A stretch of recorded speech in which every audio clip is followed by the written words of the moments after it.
power to reign. And we said that we've covered a lot of stuff about power to reign. We laid a foundation. If there's anything that you've missed, you can go ahead and find that on our Facebook page as well as some of our past teachings. But a quick thing that we did say about power is that it's never sitting idle. It's never just sitting by. Power is either followed, taken, or delegated. Power is either followed, taken, or delegated. So today, we're going to be talking about power to reign by the anointing.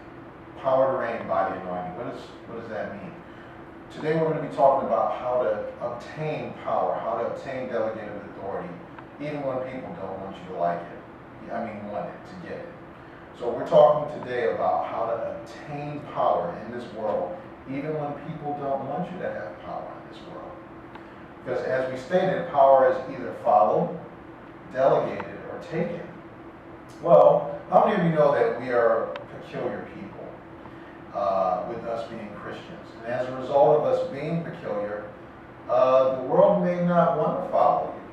They may not want to follow your example. They may not want to follow your Jesus. They may not want to follow anything about you. And they may not want to delegate power to you. They're not going to want you to be in a place of authority. They're not going to want you to be in a place where you can actually influence more people for God's glory. So they're not going to want to delegate authority to you either. That's okay, because today we're talking about how to still get power even when people don't want you. All right, because there's an expectation of us. We saw last time that Jesus actually has an expectation of us. That's why he called us salt. Now, what does salt do? Salt is an enhancer. It changes things. Not only does it change things, it makes things more flavorful. When Jesus was talking about salt, he actually said, "You're the salt of the earth," meaning that he expects us to enhance the earth. When he was talking about salt, salt back then was used as preservatives. They didn't have refrigerators back then. They didn't have refrigerators. So he said, "You are the preservative of the earth. You're the enhancer of the earth. You're the influencer of the earth, and I expect you to change the earth." All right, so let's go ahead and turn to Matthew chapter 5, please. I'm going to go ahead and we're going to open up Matthew chapter 5. This is Jesus talking. He says, "Ye are the salt of the earth. You are the enhancer of the earth. You are the influencer of the earth. You are my change agent in the earth." He said, "But if the salt has lost its savor, if it's lost its strength, if it's lost its influence, if it's lost its power, if the salt's not influencing anything, wherewithal shall it be salted?" Now, I didn't call anyone here good for nothing. Jesus said this. He said, "It is thenceforth good for nothing, but to be cast out and be trodden underfoot." He said, if you're not influencing anything, if you're not changing anything, if you're not enhancing anything, he said you're good for nothing. Okay, so there's the expectation right there. He expects us to be influential in this earth. This does not happen unless power is transferred to our hands. We already saw that he gave us delegated authority. Let's turn to Matthew chapter 28. We're doing a quick recap. Matthew chapter 28 as we get started. And in Matthew chapter 28, in verse 18, Jesus came and spake unto them, saying, all delegated authority is given unto me in both heaven and in earth. Go ye therefore. All right, so therefore again means because of this reason, as a result of this truth, go ye therefore and teach all nations, all ethnos, all ethnicity. There is no ethnicity that will not be affected by the delegated authority that's been given to us. Go teach all nations, baptizing in the name of the Father and the Son and the Holy Ghost. Verse 20, teaching them to observe all things whatsoever I have commanded you. And lo, I'm with you always, even to the end of the world. He has this expectation of us even until the end of the world. Even until the end of the world. All right, so now, this power is supposed to be transferred to us. We've already established that. We're already supposed to be influenced in the world. So, when we talk about power by the anointing, we're talking about power to do what you're anointed to do. Now, in this book that we hand out, when you come in service, you get a copy of this book for free. In this book, they say that there is expert authority. This is what they call the anointing in the professional world. Expert authority. What exactly is an expert? That means that someone was good at something. They've always been good at something. But then they actually got training on what they were good at to enhance what they were good at. So much so that the world has come into agreement that they are an expert at this thing. They're a professional tax attorney, or they're an expert doctor, or whatever like that. They have expert authority. This type of authority works whether people like you or not. I'm going to say that again. When you're anointed to do something, that works whether people like you or not, because it's not created because people like you. Your authority is birthed out of a need. It's birthed out of a need, and that need is something that only you can supply. Only you are anointed to do. All right, so we're going to go ahead and see an example of this. Let's go ahead and turn to, I want to look at a transfer of power real quick. So let's turn to 1 Samuel, 2 Samuel chapter 5.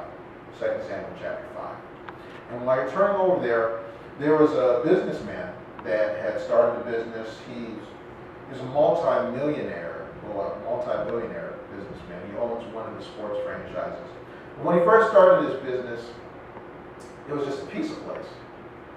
And he did all the marketing for it. He was getting the word out. And when people came to his place, he was so happy. He was like, "Frankie, so good to see you. It's so good you heard about the pizza place. Isn't it everything I said it would? You know, since you trusted me, here's a slice of pizza on the house. Here you go. You know what? That's on me." And then he gave Frankie a slice of pizza. And then another one of his people came. He's like, "Poppy, so good to see you. Oh, so you heard about my marketing too, you know. Isn't it everything I said it would be? Here's a slice of pizza on the house. It's so good to see you." And then another person came in. "Tony, so good to see you. You got my marketing too. You know what? Here's another slice of pizza on." And when he was handing it to Tony, his wife grabbed his wrist. And she said, "That'll be $1.55, please." She stopped him right there. So, as the business grew, guess who just did the marketing? The businessman. But guess who was over all the finances of that business that grew it into a multi-billion-dollar industry, as well as they own a sports franchise? The wife. Why is that? Because when you're good at something, you gotta own what you're good at. He wasn't trying to do the finances. Have you ever found out that there's something that you enjoy so much that secret be kept? You would do this for free. You would do this for free. He was giving out pizza for free because he was so happy to be marketing this business. He was so happy to be talking about it. He was so happy to be publishing it. When people came up, he was so excited about it. He was like, "Hey, this is on the house. Hey, this is on the house." His wife was the one that grabbed his wrist and said, "That'll be $1.55. She was the finance person. He was the marketing person. You didn't see him trying to do finances. You didn't see her trying to do marketing. No, when you're anointed to do something, you own it. Because what you're anointed to do, that will transfer power to you. Who's that 2 Samuel chapter 5 in? 2 Samuel chapter 5. I'm going to pick up in verse 1. This is the transfer of power from the children of Israel to David. I am looking at the transfer of power. Let me go ahead and get over there myself.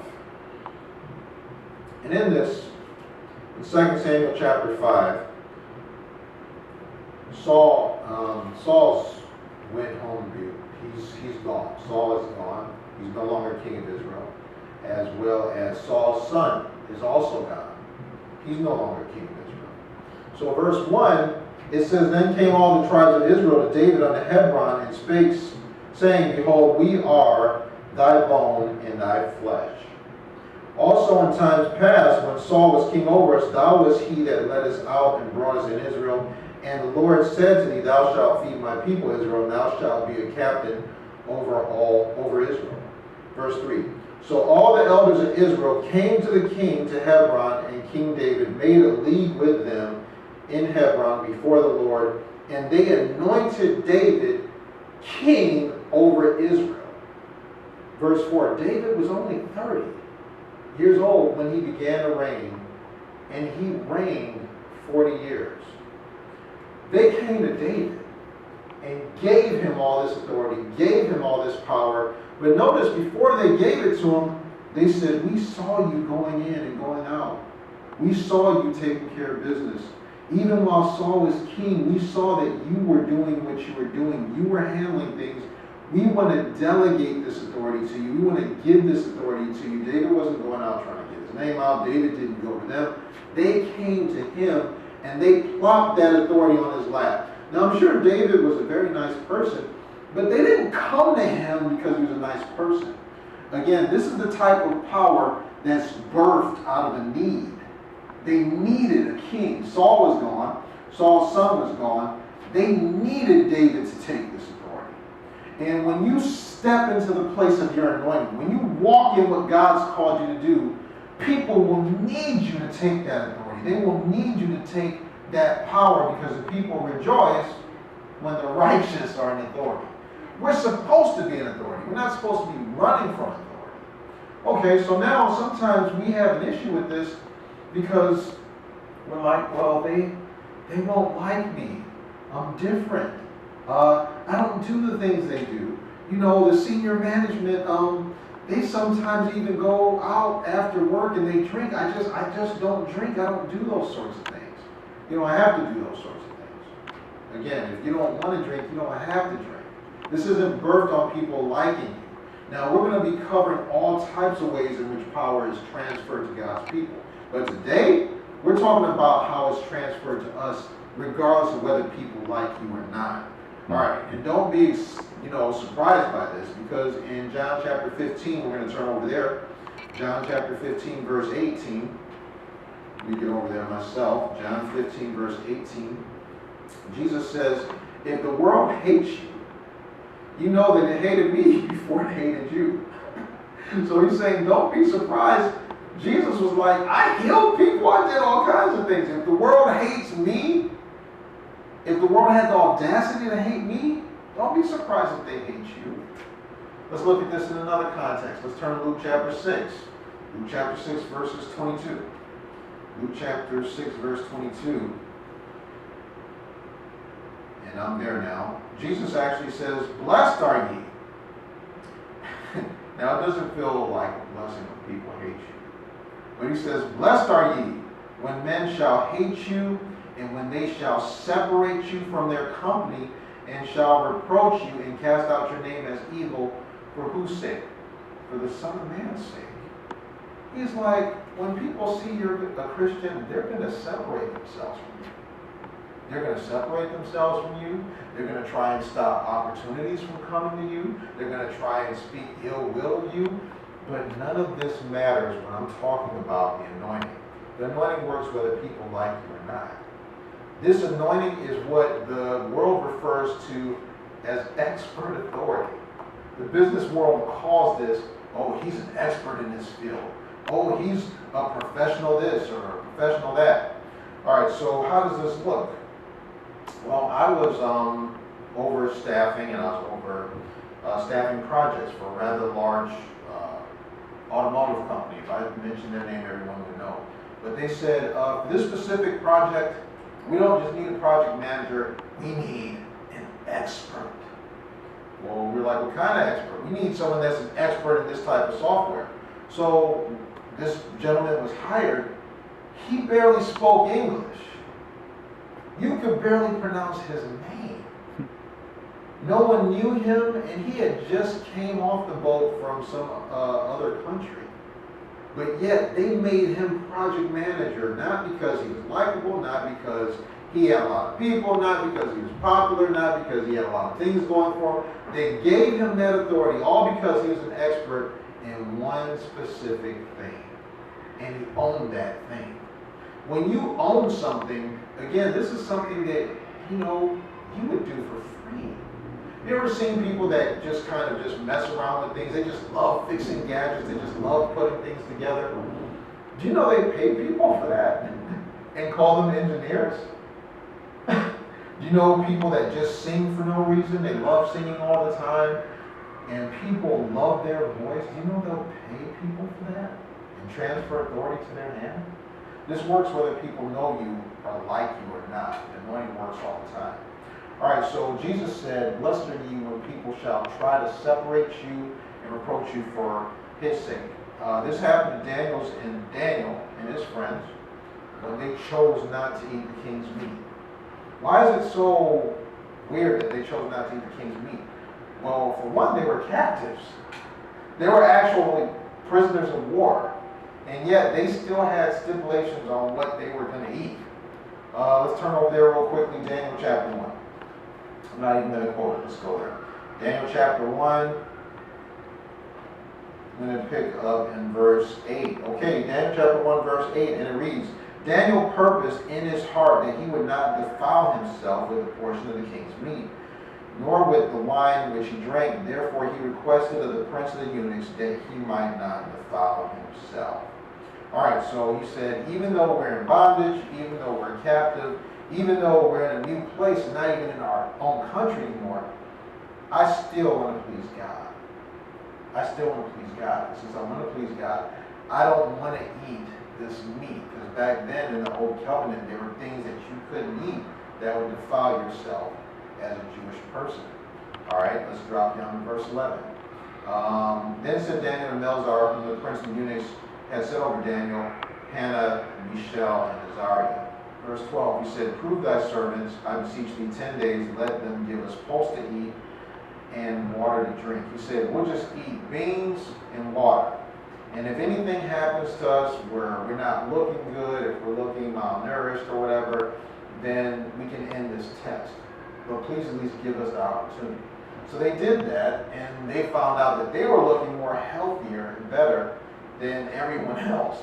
That was eating the king's meat. The king's meat is supposed to be the best food ever. So how many of you know that this got people's attention? And them being different, them being peculiar because of their beliefs, this got people's attention. So they made note of it. They made note of them being different. Let's drop down to verse 17. All right. Daniel chapter 1, verse 17, actually. Let's go to Daniel chapter 1, verse 17.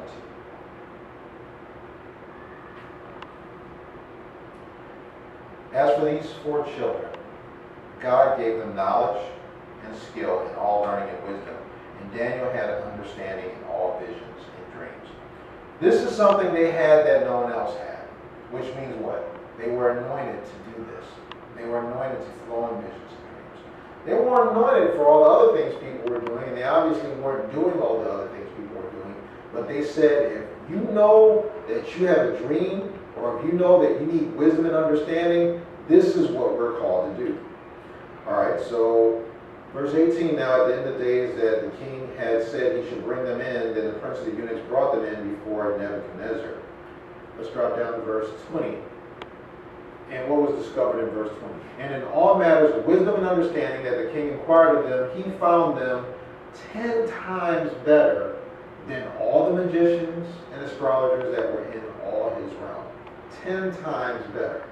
But wait a minute, they weren't eating the king's meat, they weren't doing everything that other people were doing, they weren't doing any of that stuff, but they found them 10 times better than everyone else. The anointing will make you stick out whether you're trying to get popularity for yourself or not. The anointing will cause you to rise to the top. The anointing will cause you to stick out. The anointing works whether people like you or not.